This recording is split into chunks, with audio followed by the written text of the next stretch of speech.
Muito bem, pessoal. Então vamos seguir a nossa matéria. Graças a Deus a gente já encerrou a fase postulatória.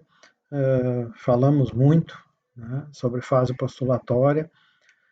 Tenho a impressão de que esse sistema de gravação de aulas, né, ele acaba por concentrando o professor a efetivamente esgotar ou tentar esgotar todo o esquema, né, que quem usa o esquema como eu, né, o esquema posto, então, agora no painel, né, de explicação e não num quadro, né, como na aula presencial. Então, revisando a, o conteúdo dado até agora, eu percebi que a gente permaneceu bastante tempo na fase postulatória, mas eu acho que é bom. Né? Nós conseguimos estudar de uma forma talvez até mais detalhada, isso que eu quero dizer, do que em aula presencial. Temos pontos contra, né, e a favor. Né? Então, toda a experiência é válida. Né? Nós estamos chegando ao final, pessoal. Vamos ver o que a gente consegue avançar, então, na aula de hoje, ou melhor, na aula dessa semana, né, no que diz respeito à segunda fase. Né? Então, esse procedimento comum, ele é dividido em 4 fases, como vocês já sabem, né? Nós temos essa primeira fase, chamada fase postulatória. Então, a segunda fase, ela é conhecida como fase do julgamento conforme o estado do processo, né?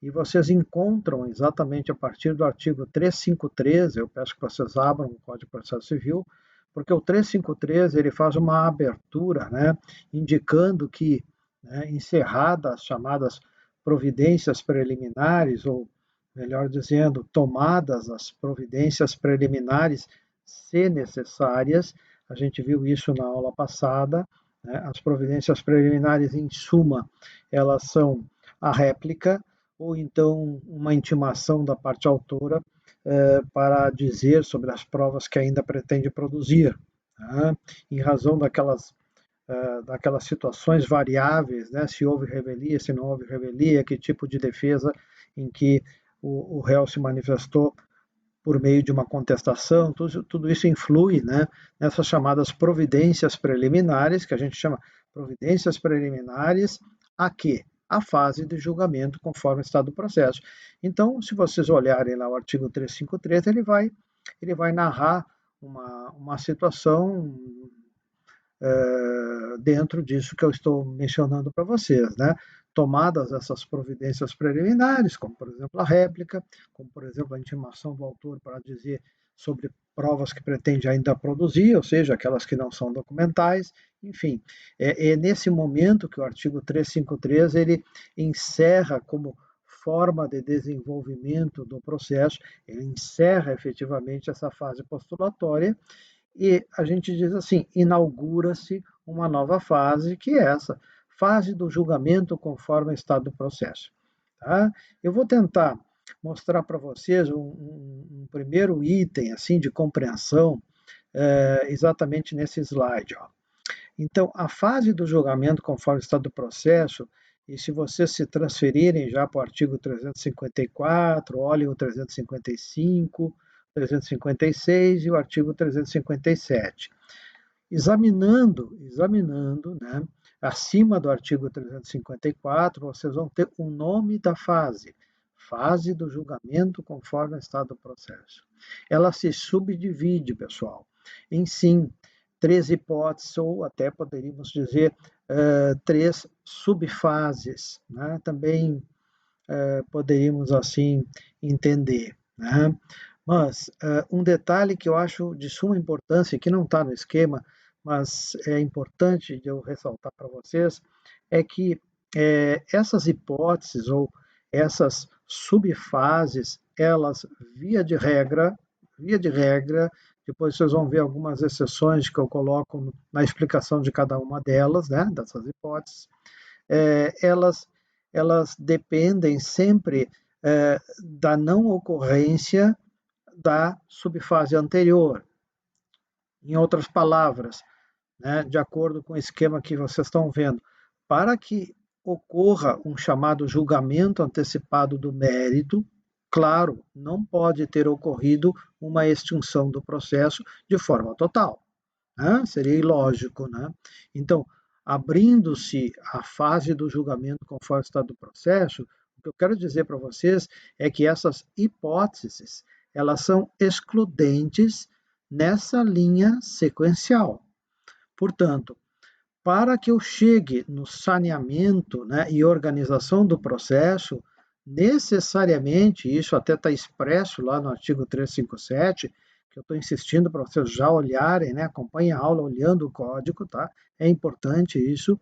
É claro que não pode ter ocorrido a extinção do processo nem o julgamento antecipado do mérito, porque se o juiz procedeu o julgamento antecipado do mérito de forma total, por que ele vai organizar o processo para prosseguir? O processo terminou da mesma forma que a extinção, tá certo?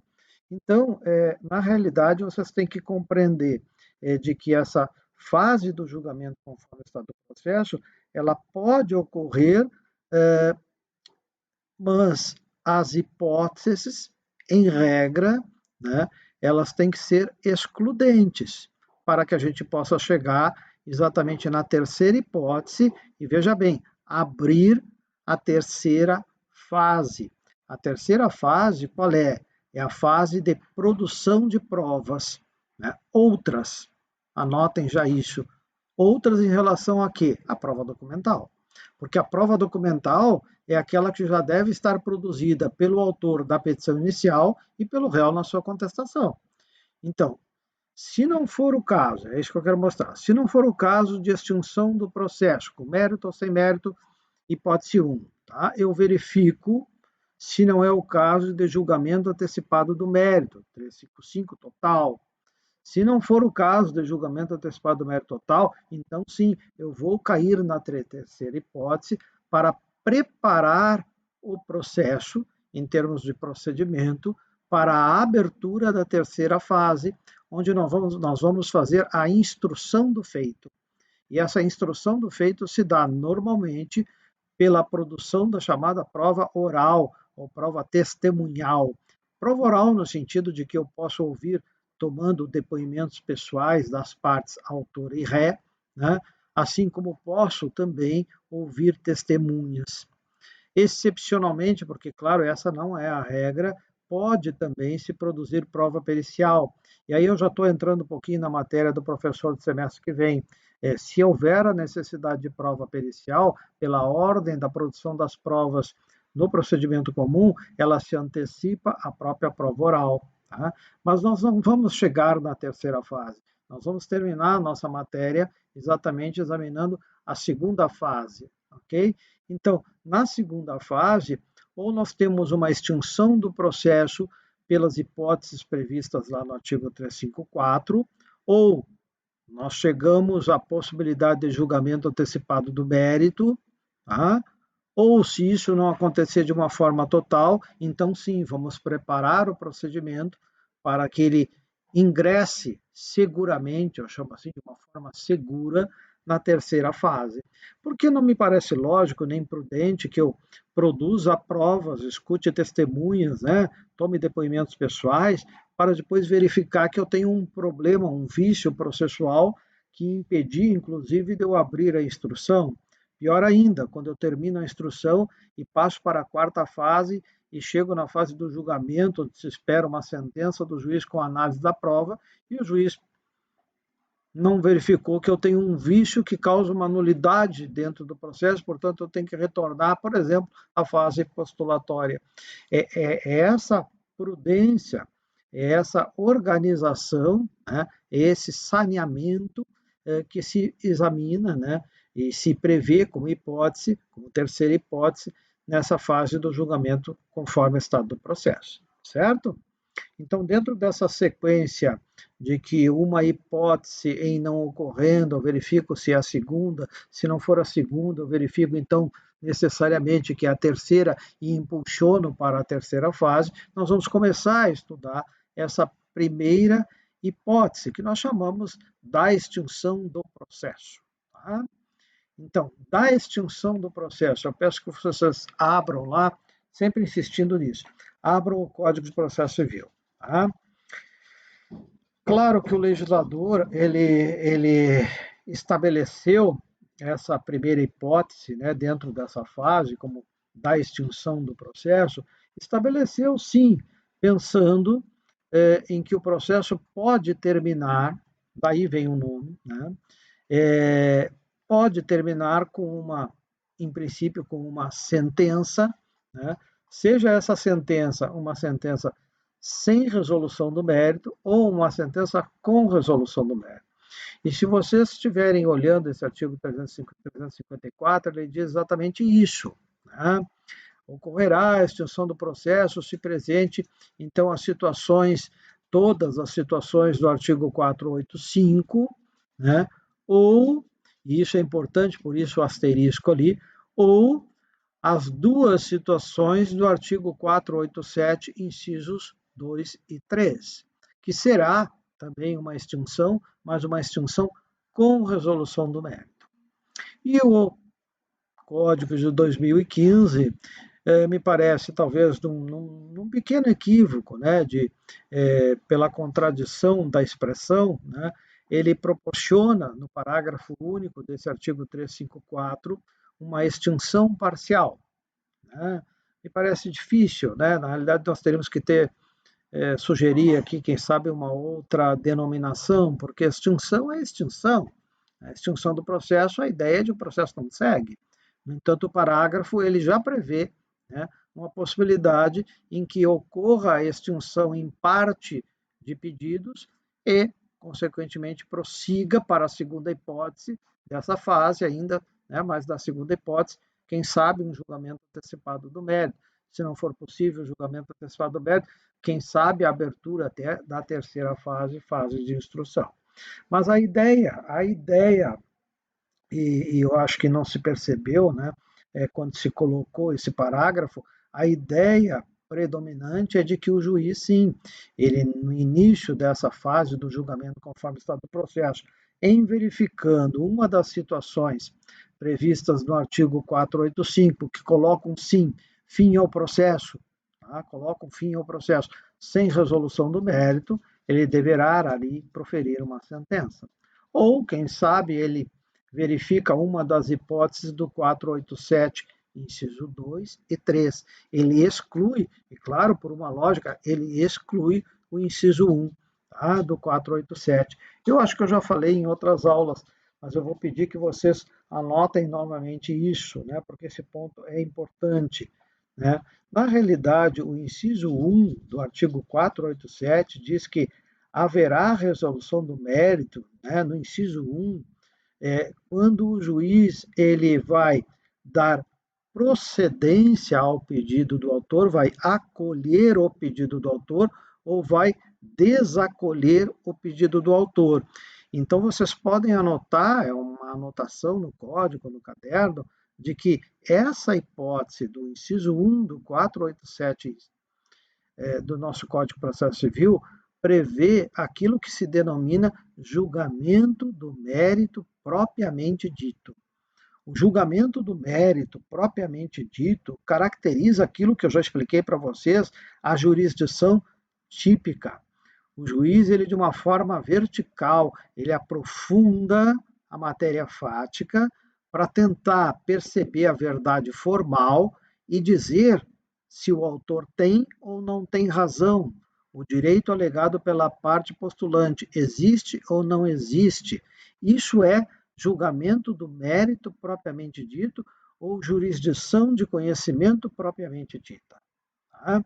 As outras situações, o inciso 2 e o inciso 3, são situações que eu também já mencionei para vocês em outra aula, de que eu chamo, né, eu não sei se tem isso na doutrina, mas eu quando explico aos meus alunos de graduação, para simplificar a explicação, eu digo assim, o inciso 2, o inciso 3, na realidade a lei empresta a condição de mérito, porque tanto no exame da prescrição, como no exame, por exemplo, de um pedido de homologação de um acordo entre as partes, na realidade não é o juiz que examina o fato e aprofunda para chegar à verdade formal para dizer o direito. são situações que a lei formal ela empresta a condição de resolução com mérito para poder conferir um outro instituto muito importante que confere segurança jurídica e que se materializa naquele instituto da coisa julgada material. Porque o pressuposto da coisa julgada material, que impede a rediscussão do mérito ali apreciado pelo juiz, né, seja propriamente dito, seja nessas situações de mérito emprestado, a ideia da coisa julgada material é garantir essa segurança jurídica de que a matéria discutida pelo Poder Judiciário com o trânsito em julgado não volte a ser discutida dentro do Poder Judiciário, certo? Então, voltando, feita essa explicação, mas voltando então às nossas hipóteses de extinção do processo como primeira situação dentro do julgamento conforme o estado do processo. Os autos, os autos foram conclusos ao juiz em razão do encerramento da primeira fase com a tomada ou a desnecessidade das providências preliminares. Então, o juiz ele vai receber os autos físicos ou eletrônicos e ele tem, portanto, a incumbência, o dever, né, de examinar o que consta nesses autos. Pode acontecer, então vamos tentar materializar isso em exemplos. Pode acontecer, vou falar um pouco do artigo 485, né? Extinção por ocorrência de uma das hipóteses do artigo 485. Pode acontecer várias situações que importem numa sentença, que o juiz tem que dar uma sentença sem resolução do mérito. Por exemplo, né? O juiz ele examina a petição inicial, ele verificou que a citação ocorreu, verificou que no prazo de resposta o réu apresentou uma contestação, verificou que teve réplica, e ele então, antes de tocar adiante, tocar adiante o procedimento, ele examina essa contestação e verifica que tem uma preliminar ou uma defesa contra o processo, examina com cuidado e chega, por isso eu coloquei ali em regra, e chega à conclusão de que aquela alegação feita pelo réu na contestação, por exemplo, ilegitimidade passiva, ele não viu lá na hora da contestação, mas agora revisando os autos do processo, ilegitimidade passiva, ou seja, ele nem contestou o mérito, ele só alegou, eu não tenho nada a ver com isso, eu não sou proprietário do veículo, eu não sou pai de quem dirigiu o veículo, enfim, eu não tenho nada a ver com esse fato aí que o autor está imputando e dele tentando trazer algum direito contra a minha pessoa como réu. Ele alega realmente uma defesa processual, estou pensando assim como exemplo, ilegitimidade passiva, e ele tem tanta certeza disso que nem ao menos a contestação no tocante ao mérito ele se preocupa, ele só alega eu não tenho nada a ver com isso, ok? É um fato novo que ele traz, claro, isso é defesa processual, houve réplica em razão disso, mas o juiz examinando agora de acordo com a prova, inclusive trazida pelo próprio autor, ele chega à conclusão de que essa alegação de ilegitimidade passiva é procedente. Realmente, essa ação não deveria ter sido proposta contra essa pessoa denominada como réu pelo autor da petição inicial. Em palavras assim mais simples, é um absurdo essa petição ter colocado essa pessoa como réu. Ela não era outra pessoa. Ele chega a essa conclusão. O que ele vai fazer nesse momento? Veja que o processo já foi adiante, tá? Ok? Já entramos na segunda fase. Bom, diante dessa situação, é claro que se procedente uma defesa processual trazida pelo réu na sua contestação, qual é o comportamento de vocês como juiz nesse processo? Eu tenho que acabar com o processo, portanto, eu vou fazer a extinção do processo, ok? E o autor que, se quiser, entre com uma nova ação, porque agora não dá mais para consertar. Daria para consertar lá no momento da contestação, mas vamos imaginar que isso não aconteceu, certo? Então, ele agora não vai estar abrindo prazos para redirecionar a demanda contra quem deveria originariamente estar figurando como réu lá na petição inicial. Não é o momento. O processo, portanto, não se presta para o julgamento do mérito. Né? Não tem o mínimo sentido julgar o mérito estando num dos polos uma pessoa que não tem nada a ver com aquela matéria. Tá? Estou colocando um exemplo assim muito simples, né, para vocês entenderem a razão pela qual existe essa previsão aí do artigo 354 no que tange ao 485. Então, sim, o juiz não tem outra saída a não ser proferir uma sentença que vai apenas por fim ao processo como relação jurídica. E se o autor quiser, como eu disse, propõe uma nova ação, certo?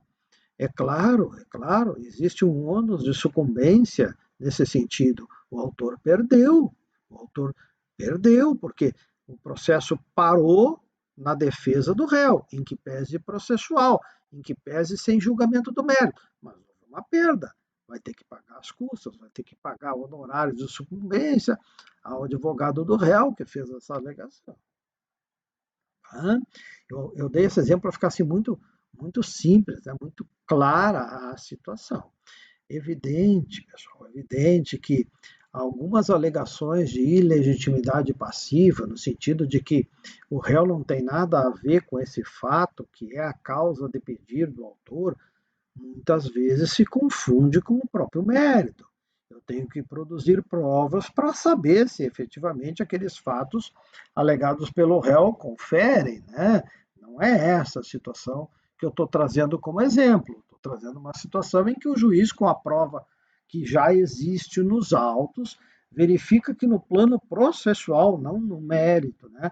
No plano processual, houve evidente equívoco de direcionamento daquela demanda pelo autor contra aquele réu.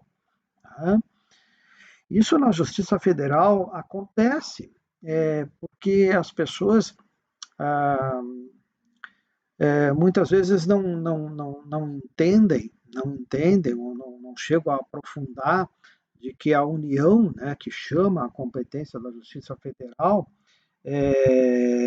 a União na realidade, a reunião, né, dos entes federativos. Né? Ok? Existem, por exemplo, dentro da administração pública federal, existem, por exemplo, autarquias, existem fundações federais, né? E que, claro, tendo personalidade jurídica própria, não se confundem com a própria União como pessoa jurídica de direito público. Né? Então, isso acaba por um equívoco acontecendo. Nesse momento, se a ação foi proposta contra a União, vamos dizer originariamente, e a União certa de que quem deveria figurar no polo passivo da demanda era a Universidade Federal de Santa Maria, que é uma autarquia, né, que tem personalidade jurídica própria, a União vai alegar apenas na contestação ilegitimidade passiva. E veja que a questão não diz respeito ao mérito, né? Diz respeito a quem era dirigida a pretensão. Deveria ter sido contra o FSM, se tratava, por exemplo, de um concurso público em que o autor discutia a sua classificação num concurso público da Universidade Federal. Então não é ação contra a União, a ação deveria ser proposta contra o FSM. Então, nesse momento, agora, diante apenas dessa alegação de defesa contra o processo, é claro, a hipótese de extinção do processo, prolação de uma sentença, claro, uma sentença sem resolução do mérito, por falta de uma das condições da ação. Certo? Ok. Vamos ficar nesse exemplo, né? Vamos ficar nesse exemplo, porque ele é fácil, né? É fácil de entender, né? E nós temos, claro, outra matéria para seguir adiante. Então, é por isso que eu coloquei ali para vocês, pessoal, porque vocês têm que ter em mente, né, de que o juiz pode também entender de que essa defesa processual não é procedente. Então, ele não vai acolher a defesa. Aí o juiz ele tem que ir adiante, ele tem que ver se é o caso da segunda hipótese, se é julgamento antecipado do mérito, né? Se não for julgamento antecipado do mérito, ele tem que passar então para a questão do saneamento, né, e a organização do processo, ok? ele só vai extinguir aqui o processo quando as condições atuais, portanto, julgamento conforme o estado do processo, permite ele uma decisão segura de acolhimento da defesa processual. Isso não está no código, como está aqui no esquema. Vocês podem fazer uma anotação. Quando o juiz extingue o processo, é isso que eu quero dizer, ó, quando o juiz extingue o processo sem julgamento do mérito, né, como sendo uma possibilidade do artigo 354, em regra, uma situação que eu acabei de narrar para vocês, em que o juiz ele acolhe, ele entende como procedente a defesa processual trazida pelo réu na sua contestação. E aí ele tem que encerrar o processo ali. O processo não pode ir para frente. Ok? No entanto, o artigo 354 ele não fica só numa extinção processual, ele não fica só na questão da não resolução do mérito e a respectiva extinção mediante sentença. Ele diz também que, ocorrendo e verificando o juiz procedente uma das situações do artigo 487, 2 e o 3, e ou 3, né, ficaria melhor, ok? Ele sim, juiz, vai proferir também, se isso causar uma extinção do processo, ou seja, no sentido de que o processo não vai para frente, ele vai também proferir uma sentença, só que aqui uma sentença com resolução do mérito, porque ele vai fazer uma resolução apreciando a matéria que a gente chama de mérito, apreciando de uma maneira não tão vertical, como eu acabei de falar, mas apreciando o mérito. Ele não fica na questão processual, ele não trabalha na relação jurídica processual, ele trabalha com o raciocínio jurídico na relação jurídica de direito material. Primeira situação, então, o artigo 487, inciso 2, tá? Eu até vou citar ele aqui para vocês, para que vocês façam uma observação aí no próprio artigo, no caderno, como vocês queiram, tá? Esse 487, no inciso 1, como eu falei para vocês, no inciso 1 ele trata exatamente do mérito propriamente dito, que a gente já explicou. Mas veja bem, no inciso 2 ele diz assim, ó, haverá a resolução do mérito, de mérito, quando o juiz, inciso 1, agora inciso 2, decidir, e aí vem a questão, de ofício ou a requerimento, de ofício ou a requerimento, tá? Sobre a ocorrência de decadência ou prescrição. Aqui vale um destaque, tá? Decidir de ofício significa que o juiz não foi provocado pela parte ré acerca da ocorrência da prescrição ou da decadência. Decidir a requerimento, me desculpem a obviedade, significa que o juiz vai decidir porque o réu trouxe essa matéria como defesa. E qual é o meio de defesa próprio para trazer essa matéria? Contestação, nós ouvimos. Como nós estamos na segunda fase, portanto, a hipótese aqui que eu estou tratando é claro, uma hipótese em que o juiz ele foi provocado, houve requerimento, tá? E nesse aspecto, eu peço que vocês, até porque o esquema ele não é claro, totalmente completo, né? Eu peço que vocês olhem aqui o parágrafo único lá do 487, ó. Faça um asterisco lá também. Ressalvada a hipótese do parágrafo 1º do artigo 332, o que significa isso? Improcedência liminar do pedido, lembra? Tá? Então, ressalvada a hipótese do parágrafo 1º do artigo 332, a prescrição e a decadência não serão reconhecidas sem que antes seja dada às partes oportunidade de manifestar-se. Então, a ideia, tudo é ideia, a regra, A regra aqui, nessa situação de extinção do processo, no 487, inciso 2, nessa segunda fase, em regra, é aquela situação, quando eu falo em regra, né, significa que, claro, existe uma exceção. Em regra, é aquela situação em que o réu, na sua contestação, alegou a prescrição da decadência. E o juiz vai, entendendo de que isso tenha ocorrido, que esse instituto tenha ocorrido, ele vai acolher. Se ele acolher, no que diz respeito ao direito prestacional, né, a prescrição ou o direito potestativo à decadência, é claro que no tocante a esses direitos, o processo tem que ter fim, só que vai ter fim com resolução do mérito. E se, esse é o detalhe que eu quero deixar muito claro, e se isso foi matéria trazida pelo réu na contestação, o juiz não precisa cumprir o parágrafo do 487 que eu acabei de ler para vocês. Mas se o juiz ele verificar, né, porque os autos foram conclusos, ele foi cuidadoso, mesmo que o réu não tenha alegado, o juiz pode concluir por prescrição e decadência, no que diz respeito à pretensão deduzida pelo autor. Só que aí ele não pode extinguir o processo imediatamente. O parágrafo, ele determina, nesta situação que se aplica na segunda fase, não se aplica no 332, o juiz ele deve dizer assim, a princípio da não surpresa, acho que vocês viram esse semestre passado, ele deve dizer assim, olha, veja a bobagem, mas ele deve dizer assim, olhem, senhores advogados, aqui talvez, né, possa ter ocorrido prescrição e decadência. Ele quase que antecipa, né? Digam as partes sobre isso.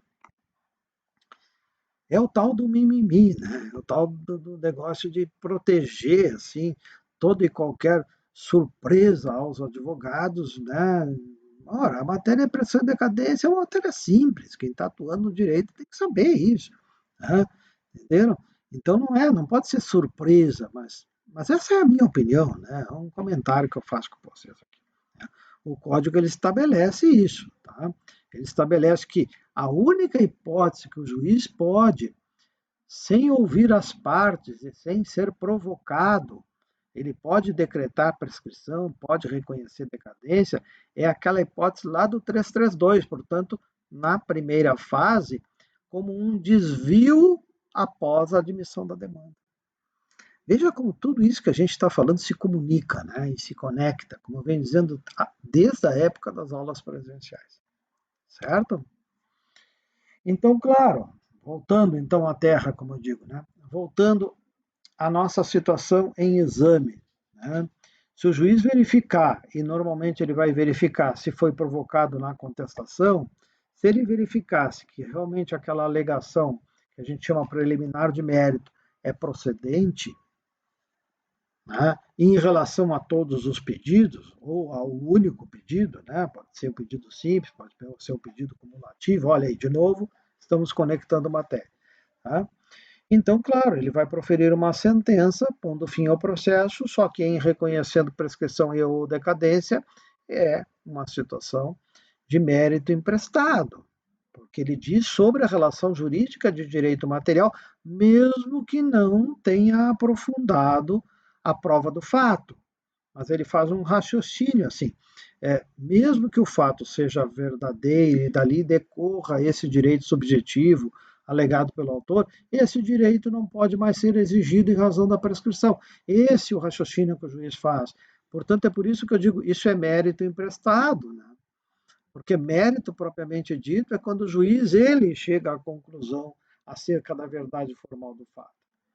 Quando ele reconhece a pressão de decadência, ele não precisa se preocupar com isso. Ele faz um raciocínio de que, se verdadeiro o fato alegado pelo autor, se desse fato decorre o direito, e esse direito não pode mais ser exigido por prescrição, então extinga o processo, mas com resolução do mérito. Tá? Porque ele chega a atingir a relação jurídica de direito material, anotem assim, quando ele chega a atingir, mesmo que superficialmente, a relação jurídica de direito material, Isso no direito processual é considerado mérito. Tá? Ok? Não um mérito propriamente dito, mas é considerado mérito. Mérito. Tá? Ok? A outra situação aí do esquema é a do inciso terceiro, em que o juiz ele vai proferir aquilo que se chama sentença homologatória. Tá?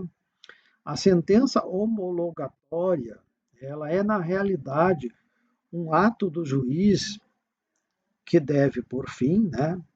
Por fim é um processo para ser sentença. Tá? É um ato do juiz que, na realidade, da mesma forma como eu expliquei anteriormente, não é ele próprio juiz que chega à conclusão da verdade do fato.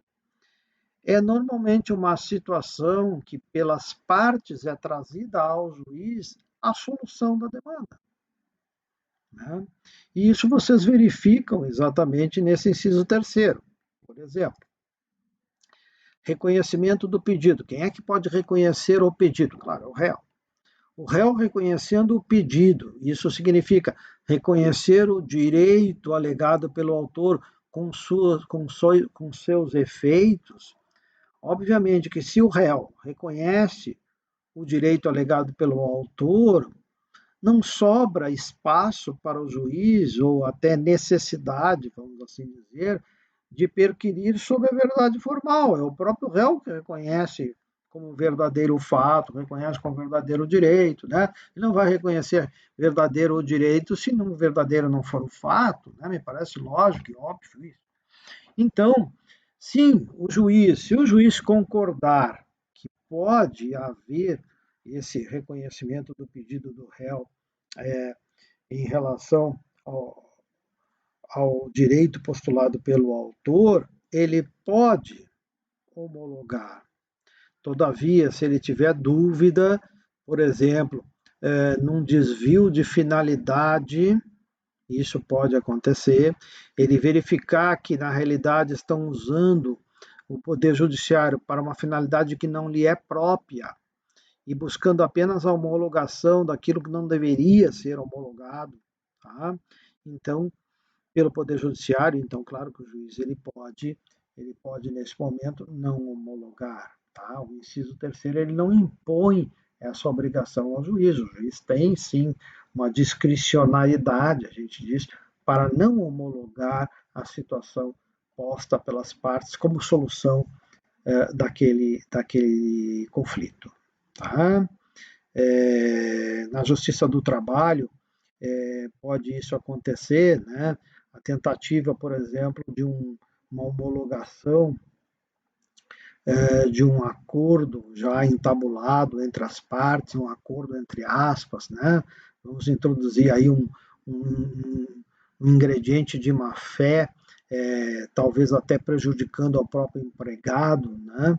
Ou quem sabe disfarçando através de uma relação trabalhista que não é verdadeira, buscar do Poder Judiciário Trabalhista a homologação de um negócio jurídico distinto daquele que é próprio da relação de emprego, né, mesmo havendo o reconhecimento do pedido do réu, né, em relação à reclamatória deduzida pelo empregado, o juiz ele não deve homologar. Portanto, ele não é obrigado, né, a homologar. Ele tem que ver se realmente tem a competência, ele tem que ver acerca dos pressupostos processuais, porque pode haver aqui alguma tentativa de desvio de finalidade da própria jurisdição provocada pelas partes. Mas aí, claro, eu já estou me inclinando para uma situação de má fé, né? Ok? A hipótese prevista pelo legislador não é essa, a de má fé, pode ser de boa fé. O réu vem ao processo e reconhece o pedido.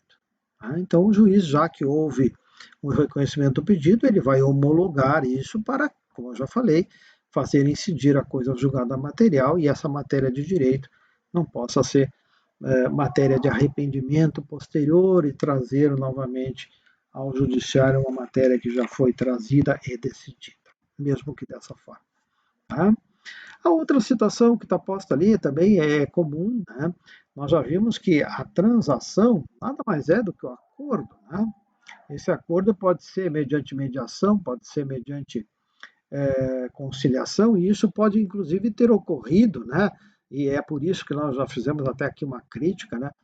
Nesse procedimento, é por isso que nós temos a audiência, aquela inicial de conciliação e mediação, mas aí nós estaríamos na primeira fase, pessoal.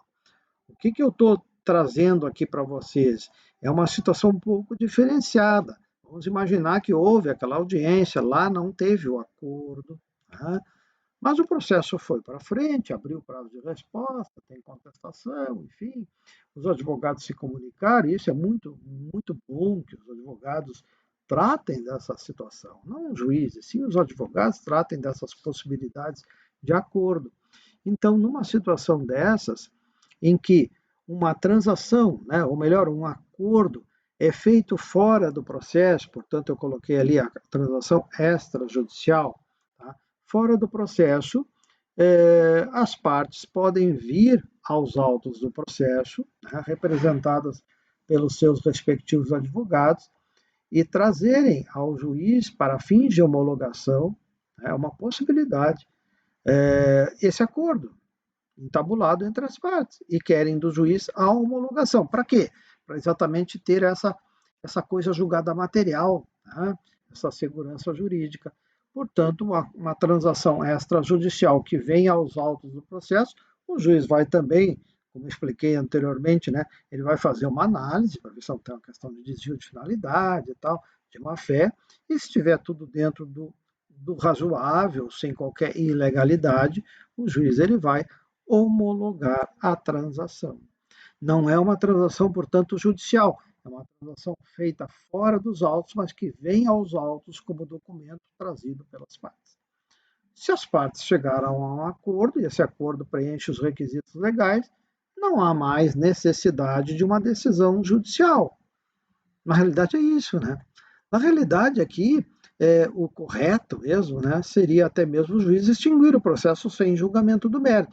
Mas como eu falei para vocês, por uma questão de segurança jurídica, já que essa extinção ela vai tocar, né, ela chega muito próximo, ela mesmo que de uma forma superficial, ela trata da relação jurídica de direito material, a lei confere a essa sentença homologatória a condição de resolução do mérito para fins da coisa julgada material.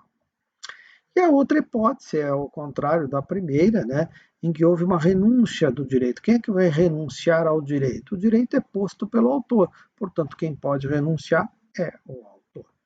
Destacando sempre que alguns direitos, pela natureza deles, né, por serem direitos indisponíveis, por exemplo, não podem, obviamente, ser objeto de renúncia. Tá? Mas em sendo possível, né, pode acontecer. O autor deduziu, é bem mais raro, muito mais raro. O autor deduziu a pretensão, houve contestação e tal, passamos à segunda fase, e o autor entra com uma petição dizendo, olha, renuncia ao meu direito. Não é desistência, isso é que eu queria que vocês anotassem. Até não está no esquema, agora me lembrei. Tá? Anotem aí no caderno de vocês. Renúncia de direito não é desistência da ação. Vamos fazer essa diferenciação, porque eu acho que isso aí vai cair, inclusive, na nossa prova. Tá?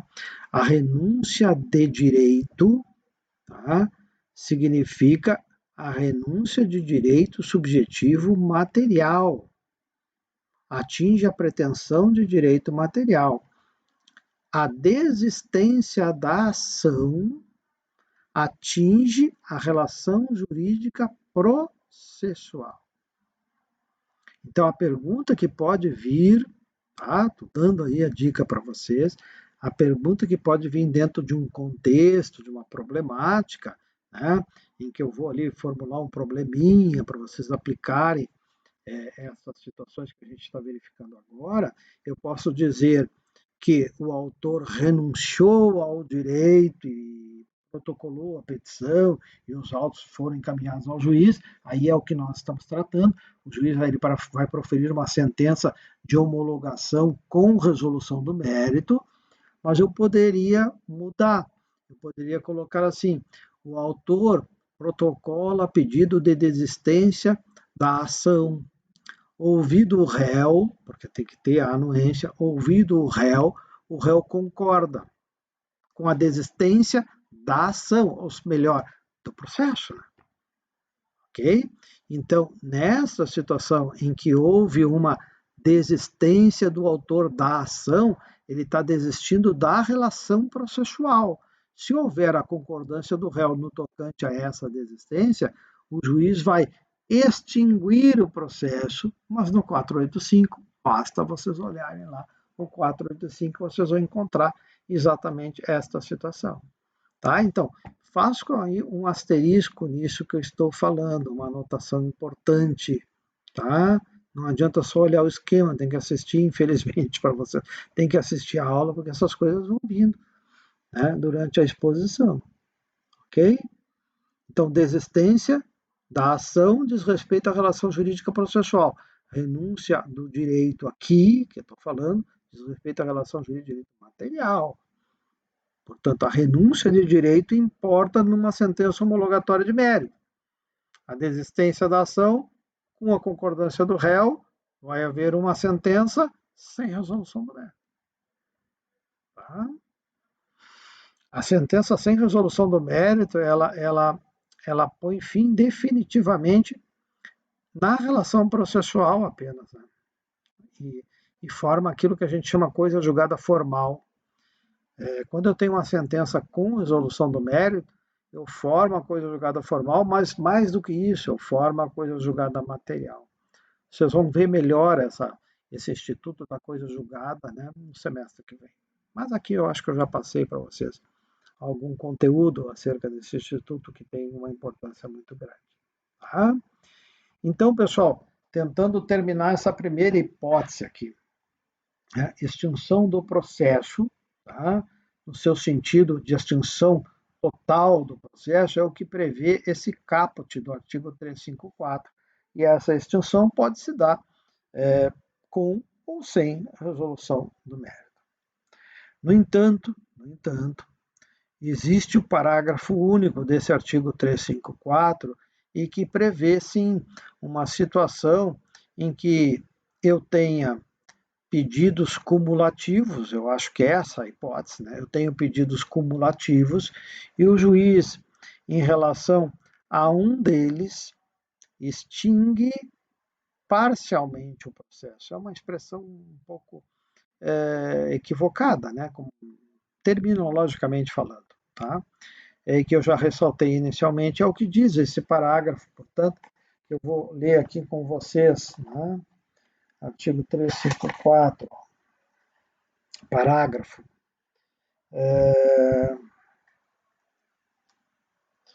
A decisão a que se refere o caput, tá? Ok, a extinção do processo, pode dizer respeito apenas parcela do processo, caso em que será impugnável por agravo de instrumento. Então, a ideia do parágrafo único é de que pode ocorrer aquilo que se chama extinção parcial do processo.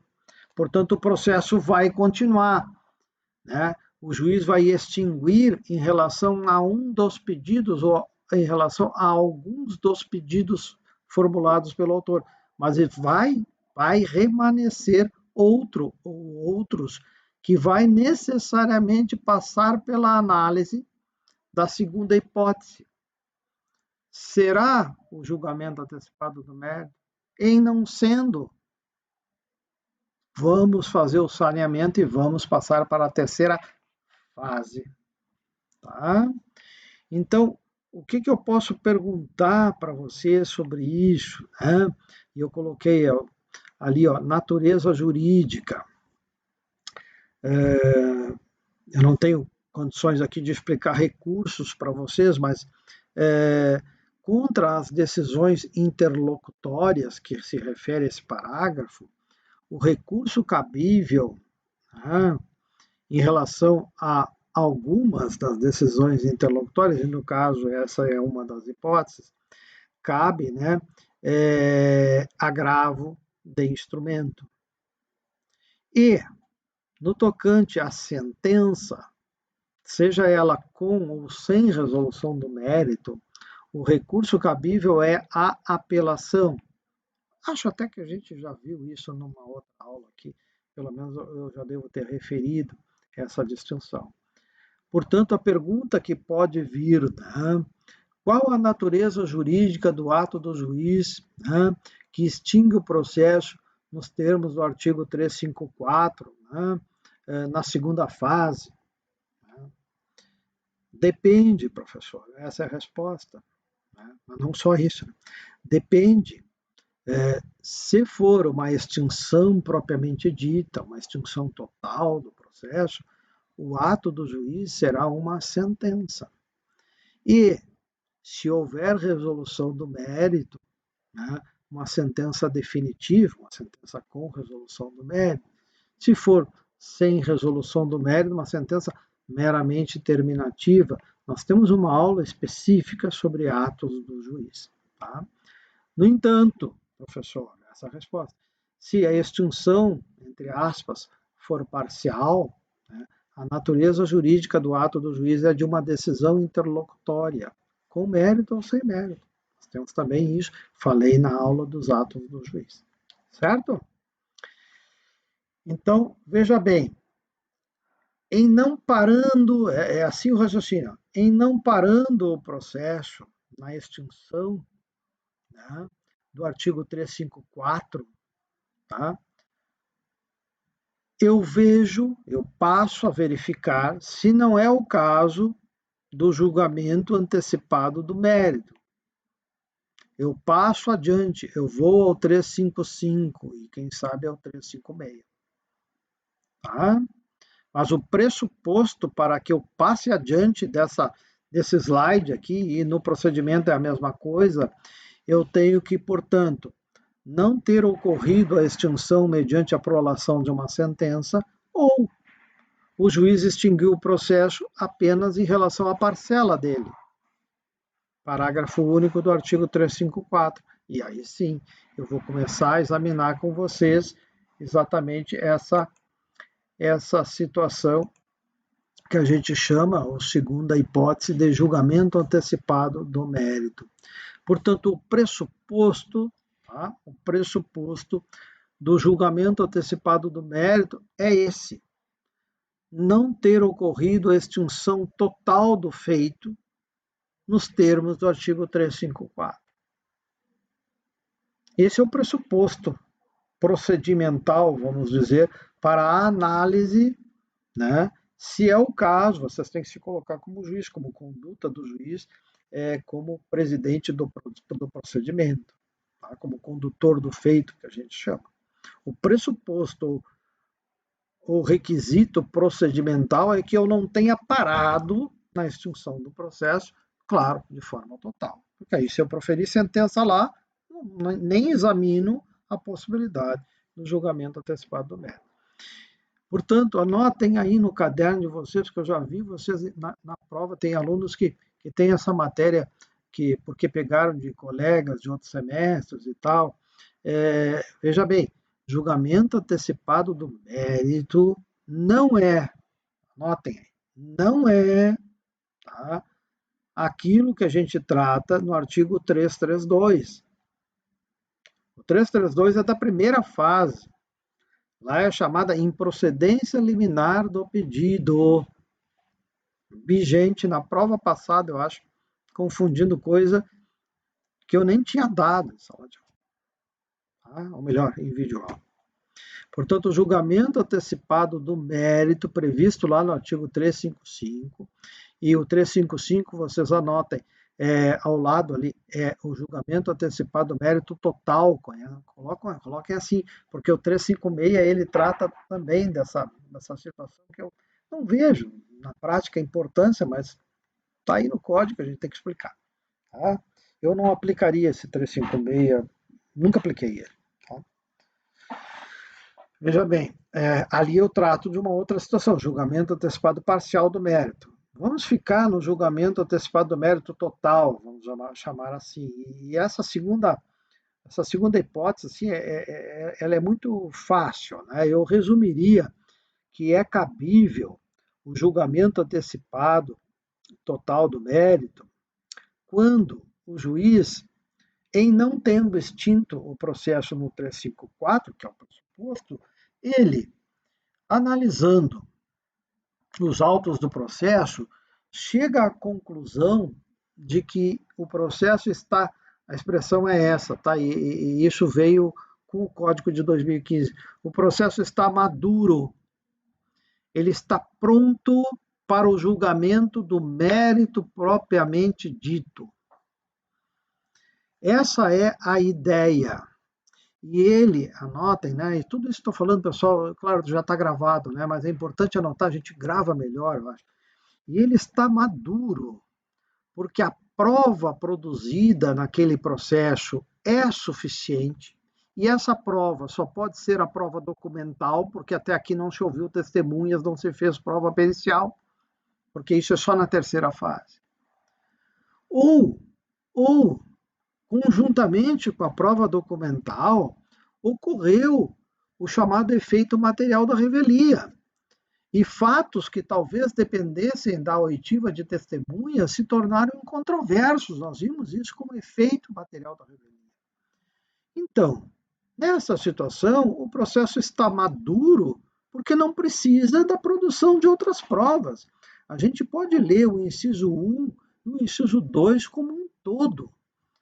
Né? Por que é possível o julgamento antecipado do mérito? Porque não há necessidade de produção de outras provas.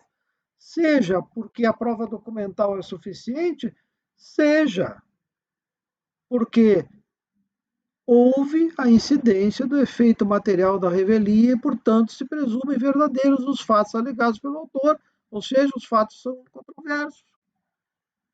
Quando incidente o efeito, claro, quando incidente o efeito. Então, se os fatos, né, necessários para apreciação pelo juiz, para ele chegar a uma conclusão, se o autor tem ou não o alegado direito, já estão aclarados, por que eu vou passar para a terceira fase e empurrar o processo para frente? É isso que quer dizer o legislador. Certo? Então, o juiz vai proferir uma sentença. Esse é o ato do juiz, essa é a natureza jurídica do ato do juiz. Aqui, se eu posso perguntar para vocês. E pergunto para vocês, sentença de que tipo? Com ou sem resolução do mérito? Professor, está na cara, é com resolução do mérito. E eu vou mais adiante, mas não vou insistir muito, porque eu já falei para vocês, é mérito propriamente dito. Portanto, anotem aí o artigo 355, quando trata do julgamento antecipado do mérito, ele está direcionando ao juiz a uma resolução do mérito propriamente dito, nos termos do artigo 487, inciso 1, que eu vou repetir para vocês. Tá? 487, inciso 1. Diz aqui, ó, haverá resolução de mérito quando o juiz acolher ou rejeitar o pedido formulado na ação ou na reconvenção. Claro, reconvenção é uma ação incidental. Então, essa hipótese do julgamento antecipado do mérito se diferencia, essa é a pergunta da prova, se diferencia dessa situação do 487, inciso 2 e 3 da extinção do processo. Porque aqui eu tenho mérito emprestado, lembram? Aqui eu tenho mérito propriamente dito. Tá? É a mesma natureza jurídica da sentença do juiz que julga o mérito, por exemplo, após o desenvolvimento da terceira fase, que é a fase de instrução. É uma sentença que aprecia verticalmente, profundamente, qual a verdade dos fatos. Tá? Ele tem que chegar a essa conclusão. Claro que é uma conclusão formal. É de acordo com a prova produzida nos autos ou o efeito material da revelia, que é uma presunção. Certo? E sobre esse efeito material da revelia, lembrem, né? Nós temos exceções. Que aí, claro, não permitem um julgamento antecipado dela. Tudo isso pode ser trazido dentro de uma problemática. Portanto, quando vocês me perguntam, é bem comum, pergunta assim, professor, o que, que vai cair na prova, agora na próxima prova, tá? Para aqueles que ainda não estão aprovados, que eu acho que tem muita gente até que já está aprovado, tá? É claro que as matérias se conectam, desde a primeira aula até essa aqui. Tá? A gente não chega a essa conclusão sem retroceder no raciocínio e reexame das matérias já dadas. Por isso fica aquele meu conselho que eu coloco lá no e-mail para vocês, que é importante, eu repito aqui de novo. Não dá para deixar para estudar todos os vídeos no dia da prova, mesmo que tenha o dia inteiro para fazer a prova. Às vezes tem mais de um dia para fazer a prova. E vocês estão com sorte, né? Nessa parte é coisa boa também da videoaula, né? Porque se a prova é presencial, fica bem mais difícil. Tá? Aí não dá para assistir o vídeo, aí não dá para conversar com o colega. Então você tem que aproveitar a oportunidade, nem tudo é ruim. Tá? Ok? Fiz ali uma flechinha, né, quando eu falei dessa hipótese aqui do efeito material da revelia incidindo e permitindo esse julgamento antecipado do mérito. Né? Claro, existe uma possibilidade, eu falei isso no efeito, nos efeitos da revelia, né? Existe uma possibilidade do réu entrar novamente no processo, né? E quando ele entra no processo e ainda antes dos autos chegarem para essa análise do julgamento antecipado pelo juiz, pode protocolar uma petição pedindo provas, a produção de provas. Isso não impede, mesmo que eu seja revel. Né? Se eu sou revel e entro no processo, o efeito formal da revelia eu levanto. E se eu entrei no processo porque eu posso protocolar, posso requerer, posso pedir ao juiz, claro, representação processual para o advogado, mas pode acontecer de existir um pedido de provas pelo réu. Tá? Ok? Claro que o juiz vai ter que analisar uma situação ali, se vai prevalecer o efeito material da revelia, enfim. Mas isso não é o que normalmente eu questiono os meus alunos. Tá? Isso é mais lá para a prática jurídica, mas eu tinha que fazer essa ressalva que consta, né, nesse artigo 355. Bom, mas o Código de 2015, ele também, no artigo 356, criou essa situação, que é muito próxima daquela outra que eu falei anteriormente, né, que é da extinção parcial, no tocante lá ao artigo 354, ele trouxe aqui no 356 uma situação que até denominou em cima do 356 como sendo julgamento antecipado parcial do mérito, ou do mérito parcial. Tá? É uma ideia assim que talvez de uma forma teórica seja interessante, visando uma celeridade processual e tal, né? Críticas que eu já fiz por aí, né? Tá? Em outros vídeos. Então há uma possibilidade, por exemplo, em que o juiz, em relação a uma petição inicial, em que se situa ali pedidos cumulativos, eu tenho 2 ou 3 pedidos, né? Em relação a um deles ou a alguns deles, eu verifico que não há necessidade de produção de outras provas, por uma ou outra razão, e entendo por bem, então, de decidir o mérito em relação a esses pedidos que não necessitam, né, de produção de outras provas. E, portanto, claro, eu vou fazer essa decisão de mérito, mas através de decisão interlocutória. É importante, portanto, aqui também verificar qual a natureza jurídica do ato do juiz que profere o julgamento antecipado parcial do mérito. Essa é a pergunta. Qual a resposta absolutamente correta? É uma decisão interlocutória de mérito. Necessariamente. Ok? Vejam aqui, ó, para não ter problemas. Na extinção parcial, aqui, ó, ok? 354 do parágrafo, tá?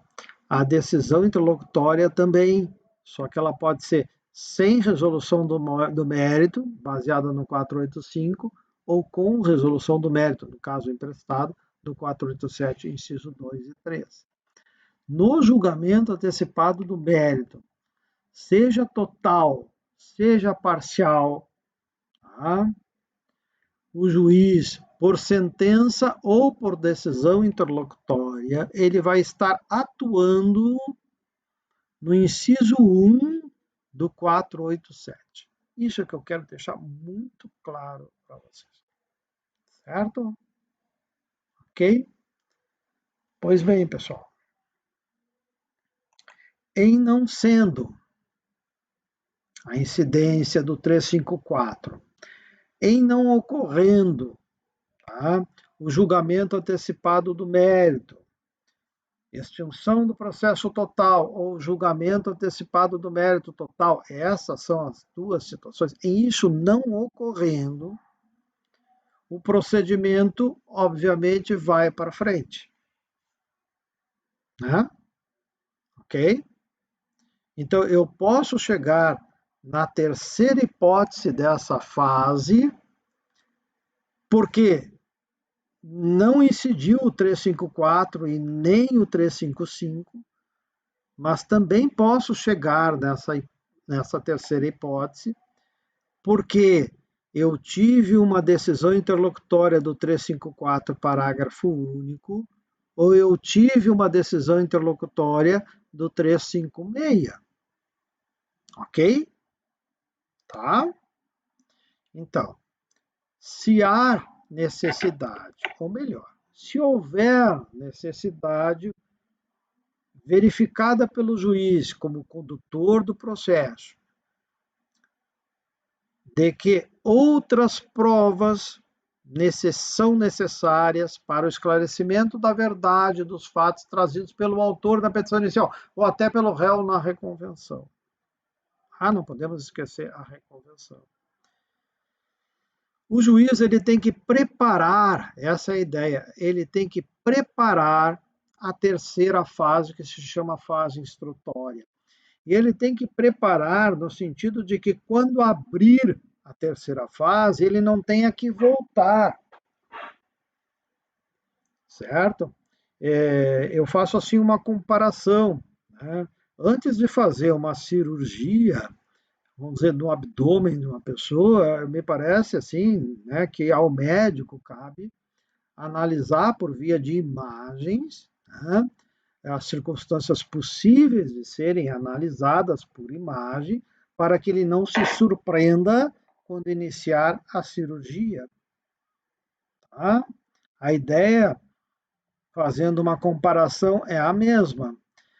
Me parece que o juiz, como cirurgião aqui do processo, como condutor do processo, ele deve verificar, fazer uma análise do pretérito, de tudo que é possível de verificar, porque surpresas sempre existem, e ele tenta abrir, né, a cirurgia, ou seja, a fase instrutória, onde ele vai enxergar com seus próprios olhos, os seus próprios sentidos, ele vai enxergar ou tentar enxergar, porque nem sempre consegue, a verdade dos fatos. Mas como esse procedimento de instrução, ele é um procedimento muito mais trabalhoso e expõe, evidentemente, fatos, às vezes não suficientes, ele tem que preparar, né, e ter segurança de que realmente há necessidade dessa fase instrutória e de que não há vício, não há problemas, por exemplo, fazendo nova comparação, problemas de contaminação, porque a contaminação vai fazer com que ele retroaja pela nulidade processual. Portanto, essa terceira hipótese, que é chamada de saneamento e organização do processo, né, que tem esse pressuposto que eu acabei de explicar, que tem essa finalidade, aqui saiu até no plural, que tem uma finalidade de preparação de uma abertura suficientemente segura ao juiz da fase instrutória, ele tem providências, é assim que eu traduzo, né, para vocês, ele tem providências que ele deve né, tomar no procedimento, no processo, na relação processual, a fim de que essa instrução seja tranquila, né? Da mesma forma que o cirurgião que ingressa na sua sala de cirurgia, ok?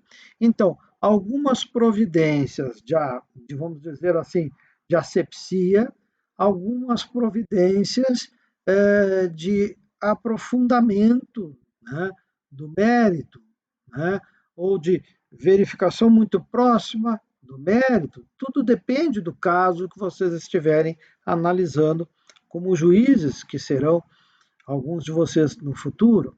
Tá? Portanto, dentre essas providências, no inciso 1, né, que fala aquilo que eu coloquei aí no esquema, deverá o juiz resolver as questões processuais pendentes. Aqui é uma questão de asepsia processual. Na realidade, o juiz tem que fazer uma revisão formal do procedimento para verificar se não tem nenhum vício. Até porque, como já expliquei, se houver vícios, ele deveria ter parado aqui, ó, pessoal. Ele deveria ter parado no 485, acolhendo normalmente uma preliminar, uma defesa contra o processo trazida pelo réu, como expliquei e dei um exemplo. Aí ele já teria parado aqui, certo? Ele não chegaria nem na terceira hipótese dessa segunda fase. Portanto, quando o código aqui no saneamento, e aí esse inciso 1, ele caracteriza bem o que se chama de saneamento do processo, o juiz aqui, ele normalmente justifica, fundamenta de forma expressa, portanto, aqui ele vai proferir decisão interlocutória justificativa, no sentido de que as eventuais alegações trazidas pelo réu como defesa contra o processo não procedem. Porque se elas procedessem, esse processo deveria estar extinto no 354, entenderam? Por isso eu coloquei lá acolhimentos das defesas processuais. Aqui, na realidade, ao resolver, vocês podem anotar, o juiz vai estar, obviamente, aqui afastando as defesas processuais, porque se acolhesse, ele parava na primeira hipótese. Tá? Uma questão de tempo processual. Ok? Claro que ele pode ver e resolver, né, outras questões processuais que não são trazidas pelo réu, e de ofício, a gente chama, ele verifica e tenta resolver, para dar essa chamada asepsia processual para o ato seguinte, ou a fase seguinte, que é a fase mais custosa, né, do procedimento. Tá certo? Bom, então, no tocante ao inciso 1, anotem também no caderno, ao decidir de que o processo formalmente está ok, ele está dando na sua decisão, né, conferindo, melhor dizendo, na sua decisão, anotem isso, é importante, um efeito declaratório da regularidade processual. É um efeito que vai para trás, é um efeito ex tunc. Tá? Ok? Claro, podem as partes discordarem, tá? E aí vocês vão estudar em outra cadeira como proceder em relação à insurgência das partes, através do recurso cabível. Tá? Bom, mas já indo para a organização do processo, me parece que os outros incisos induzem a isso, a essa compreensão.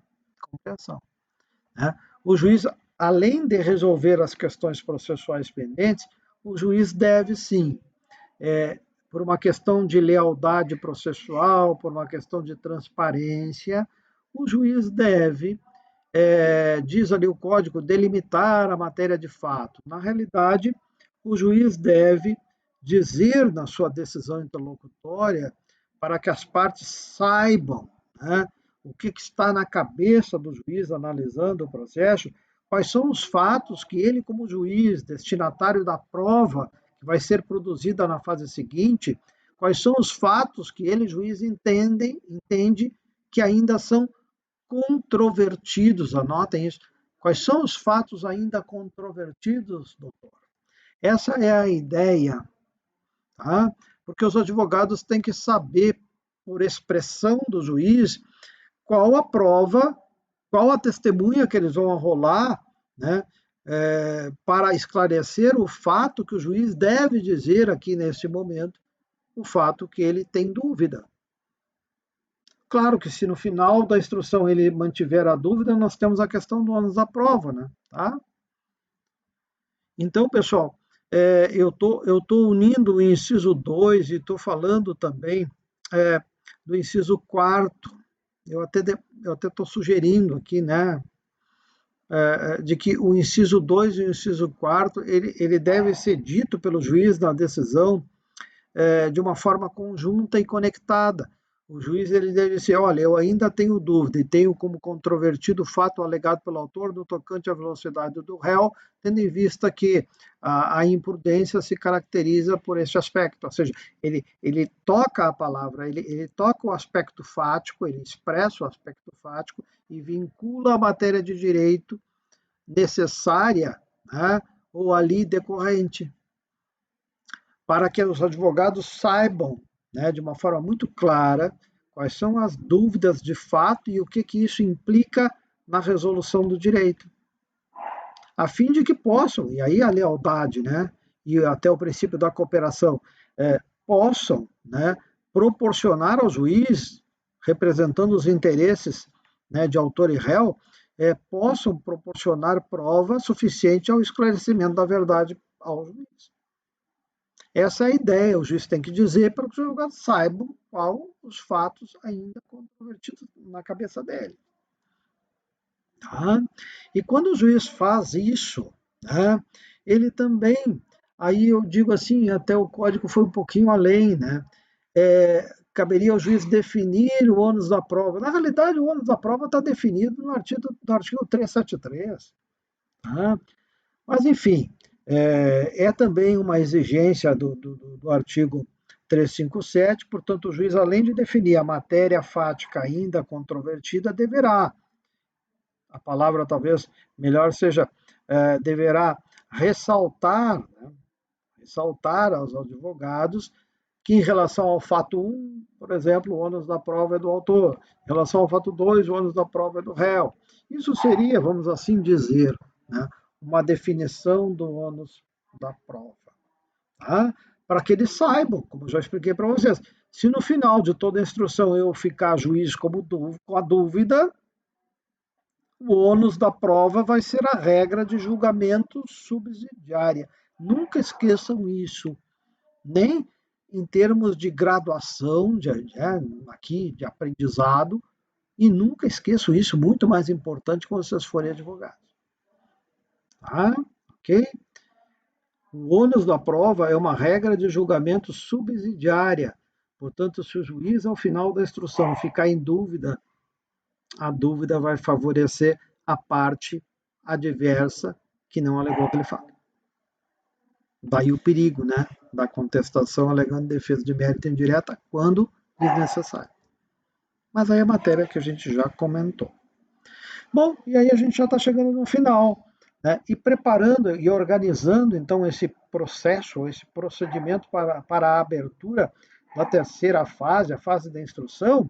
O seu juiz já afastou as defesas processuais pendentes, resolveu qualquer vício processual, asepsia processual. O juiz disse quais são os fatos ainda controvertidos, vinculou a matéria de direito a esses fatos ainda controvertidos, deixou os advogados super esclarecidos, tá? Até porque ressaltou, né? Ressaltou aos advogados, olhe, cuidado, o ônus da prova do artigo 373, que no fato 1 é tal, ok? Bom, ainda no finalzinho, portanto, preparando efetivamente para a abertura e então abrindo a terceira fase, o juiz deve definir os chamados meios de prova aptos. Aptos a quê? Meios de prova aptos à demonstração da verdade dos fatos, estes fatos ainda controvertidos. Tá? E aqui, para finalizar a nossa aula, Gravem bem, anotem no caderno. Uma coisa é a prova, outra coisa é o meio de prova. Acho que já falei um pouquinho disso sobre quando falei de requisitos essenciais da petição inicial.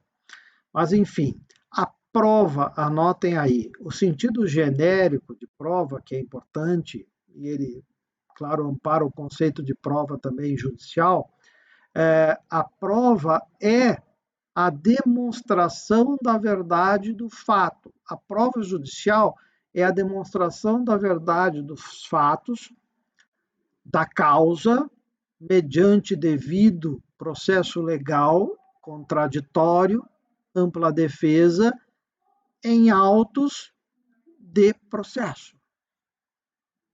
Isso é prova. É a demonstração. Portanto, prova, pessoal, é a consequência. Porque meio, anotem assim, é um instrumento pelo qual se faz a demonstração. Meio é o instrumento através do qual se faz a produção da prova. E o sistema brasileiro, que vocês vão ver melhor isso no semestre que vem com outro professor, é exatamente um sistema que admite todos os meios de prova em direito. Tá? Sejam eles nominados, previstos expressamente no Código Civil, ou no Código de Processo Civil, ou ainda os meios inominados. Tá? Portanto, o nosso sistema é um sistema que permite a utilização de qualquer meio para a demonstração, que é a prova. Ok? E na convicção do juiz, o sistema, né, adotado já no anterior código e o sistema atual, né, é o chamado sistema da persuasão racional. Portanto, o juiz ele não pode decidir com a convicção íntima, né, com livre convicção, assim como ele não está adstrito a pesos, né, de meios de prova. Por exemplo, a prova documental vale mais que a prova oral. Não, não. O nosso sistema, já do antigo código, é um sistema cuja convicção do juiz é limitada, mas limitada a toda a prova produzida nos autos do processo. Prova legal, prova lícita, evidentemente. Tá? Por isso a importância, voltando à nossa matéria que nós estamos examinando, portanto, é importante, sim, que o juiz ele já defina, né, nessa decisão interlocutória que é formal, que não é de mérito, essa decisão interlocutória, porque não é sentença, o processo, quando chega nessa terceira hipótese, ele vai para a fase instrutória, então não será sentença, será necessariamente uma decisão interlocutória, falando sobre a natureza jurídica do ato do juiz nessa hipótese. Tá? Uma decisão interlocutória formal, processual, tá? Importantíssima, que tem efeito declaratório no tocante ao saneamento, tá? E produz efeitos, né, na organização para a terceira fase. Tá? Tudo mediante decisão interlocutória explícita. Não é simplesmente designo audiência de instrução e julgamento. Se ele fizer isso, anotem aí, se o juiz fizer isso, ele está fazendo uma decisão que implicitamente está resolvendo as questões processuais pendentes, está delimitando matéria de fato sem delimitar. Não é isso que se espera do juiz. O que se espera do juiz, e o novo código foi muito claro nisso, é que essa decisão cumpra todos esses requisitos, permitindo aos advogados saberem quais são os fatos, quais são os direitos vinculados, serem alertados sobre o ônus da prova e já definir qual o meio de prova que ele vai permitir, entendendo ele como apto, né, meio apto para a solução e esclarecimento do fato ainda controvertido. Tá? E dentro, entrando um pouquinho na matéria do professor do semestre que vem, e dentro da produção da prova, nós temos sim uma ordem. Tá? E a ordem de produção da prova é exatamente essa. Primeiro, prova oral, e, se necessário, prova pericial. E se ainda necessário, nós temos um meio de prova próprio do judiciário, que é a chamada inspeção judicial, na qual o juiz pode, assessorado ou não por um perito, fazer uma verificação do fato, claro, se possível, né, com seus próprios sentidos. Raramente a gente faz isso, por uma questão de falta de tempo e também porque muitas vezes o fato pretérito não permite que a gente perceba com os próprios sentidos. E acho que já falei para vocês em outras aulas, e por aqui vou encerrando a aula de hoje. A maior dificuldade do juiz é exatamente perceber a verdade formal dos fatos. Aplicar o direito não é difícil, tá? Porque o juiz é destinatário da prova, e como destinatário da prova, ele depende muito daquilo que é demonstrado ao juiz, certo? E a gente acaba por ter que decidir de acordo com a prova produzida nos autos do processo. Até porque no momento em que eu começo a decidir por prova ou por convicções fora dos autos do processo, é porque eu perdi o pressuposto maior que um juiz deve ter, que é a imparcialidade. Tá? No momento que eu tenho conhecimento de fatos fora dos autos do processo, eu não posso ser o juiz daquele processo. Tá bom? Era isso, pessoal.